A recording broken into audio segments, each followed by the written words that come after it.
لوگوں کا حساب قریب آن پہنچا ہے، لیکن لوگ ہیں کہ بس غفلت میں منہ پھیرے ہوئے پھرتے ہیں۔ جب بھی کوئی نئی نصیحت، کوئی نئی یاد دہانی ان کے پاس رب کی طرف سے آتی ہے، وہ اس کو سنتے تو ہیں لیکن اپنے کھیل اور شغل میں اسی طرح مشغول رہتے ہیں۔ صدق اللہ العظیم۔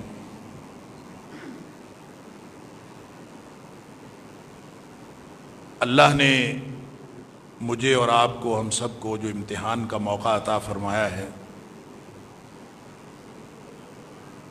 اس میں گزرتے وقت کے ساتھ ساتھ پرفارم کرنے کے لیے، کوئی کارکردگی دکھانے کے لیے ہر لمحہ وقت کم ہوتا چلا جا رہا ہے۔ اس کی مختلف جہات کے حوالے سے گزشتہ جمعے میں بات ہوئی۔ ایک تو گزرتے وقت کے ساتھ ساتھ اور گھڑی کی سوئی جو ٹک ٹک کرتی ہے تو ہر ٹک کے ساتھ ہماری عمر کم ہو رہی ہے، ویسے ہی وقت کم ہوتا جا رہا۔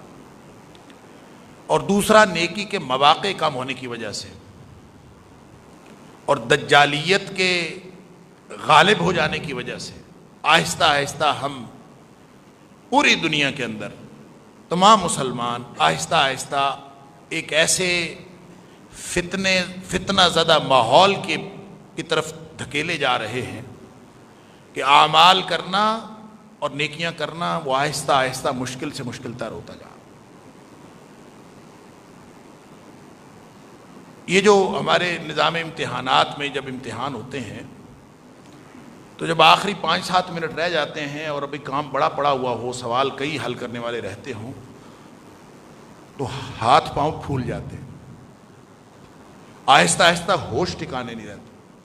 بعض بچے جو کمزور دل کے اور کمزور اعصاب کے ہوتے ہیں رونا شروع کر دیتے ہیں کہ ہمارے ساتھ کیا بنا کہ ہمارا تو وقت ختم ہو رہا۔ اور جس کو اس گریوٹی کا احساس نہ ہو کہ میرا وقت ضائع ہو رہا ہے، وہ موج کرے گا، اس کو نہ رونے کی ضرورت ہے، نہ اس کے ہاتھ پاؤں پھولتے ہیں، نہ اس کے اعصاب شل ہوتے ہیں۔ وہ تو 5-10 منٹ رہ جائیں یا پورا وقت بھی پڑا ہوا ہو، اس کو وہ موج میں بیٹھا ہوتا ہے، اس کو امتحان کی تیاری کی فکر ہی نہیں ہوتی۔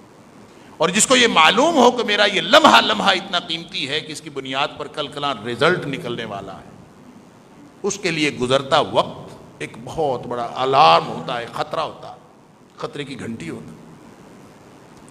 تو اللہ تعالیٰ فرماتے ہیں کہ لوگوں کے حساب کا وقت قریب ہے، سر پہ کھڑا ہوا ہے، لیکن کوئی توجہ ہی نہیں دے رہا، کسی کی اس طرف توجہ نہیں ہے، اپنے معمولات تبدیل کرنے کے لیے کوئی تیار نہیں ہے، اپنا طرز زندگی تبدیل کرنے کے لیے کوئی تیار نہیں ہے۔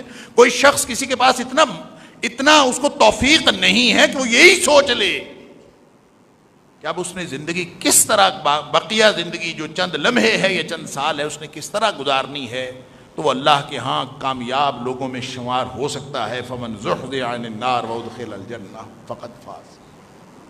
جو جہنم سے بچا دیا گیا اور جنت میں داخل کر دیا گیا، وہ ہے اصل کامیاب۔ دنیا میں تو کامیابی ناکامی یہ تو کوئی حیثیت رکھتی ہی نہیں۔ عین ممکن ہے کہ دنیا میں کامیاب لوگ وہاں ناکام ٹھہرے، عین ممکن ہے کہ دنیا میں ناکام لوگ وہاں کامیاب ٹھہرے، لیکن یہ بھی ممکن ہے کہ جو دنیا میں بھی کامیاب ہے وہ آخرت میں بھی کامیاب ہو، جو دنیا میں ناکام ہے وہ آخرت میں بھی ناکام ہو، یہ بھی ممکن ہے۔ تو اس کا مطلب ہے دنیا کی کامیابی اور ناکامی تو کوئی معنی رکھتی ہی نہیں، یہ تو امتحان ہے۔ اگر آپ کو حکمرانی مل گئی ہے تو آپ کا امتحان اور طرح کا ہو گیا، اگر آپ عوام الناس ہیں تو آپ کا امتحان اور طرح کا ہو گیا، اگر آپ بیمار ہیں تو آپ کا امتحان اور طرح کا ہے، آپ تندرست ہیں تو اور طرح کا امتحان ہے۔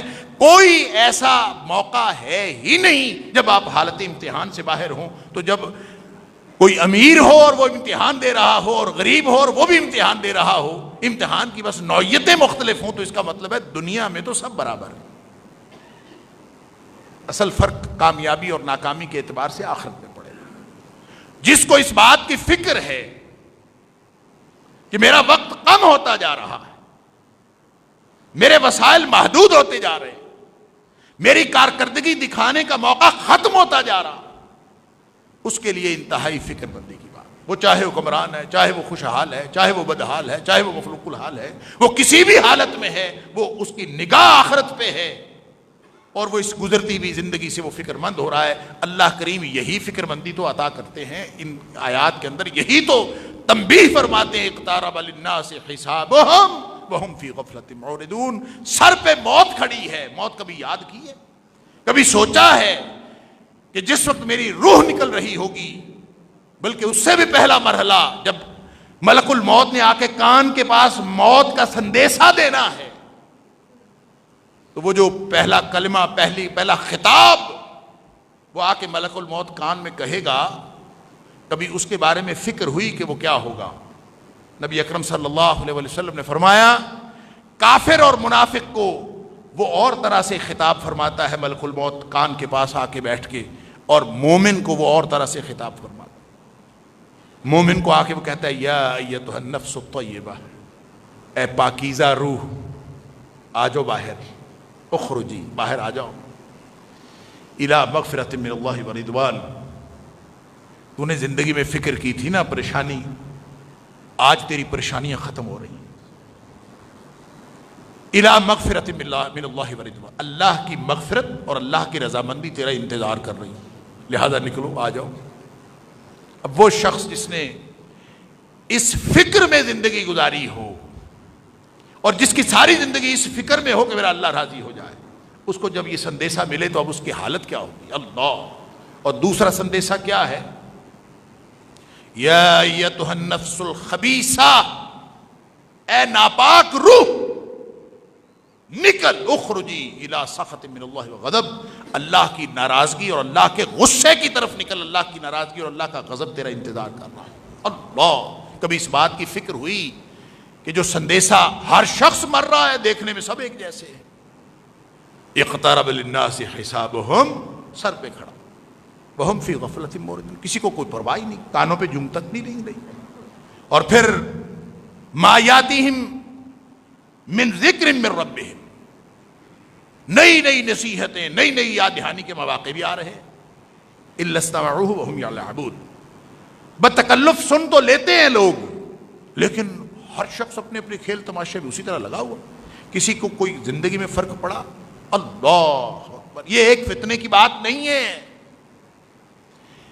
یہ جس فکر مندی کا میں نے کتاب و سنت کی روشنی میں گزشتہ جمعے میں بھی اظہار کیا اور آج پھر عرض کر رہا ہوں, اس فکر مندی کو نبی اکرم صلی اللہ علیہ وسلم نے اس طرح فرمایا تھا, بادروا بالاعمال فتنا.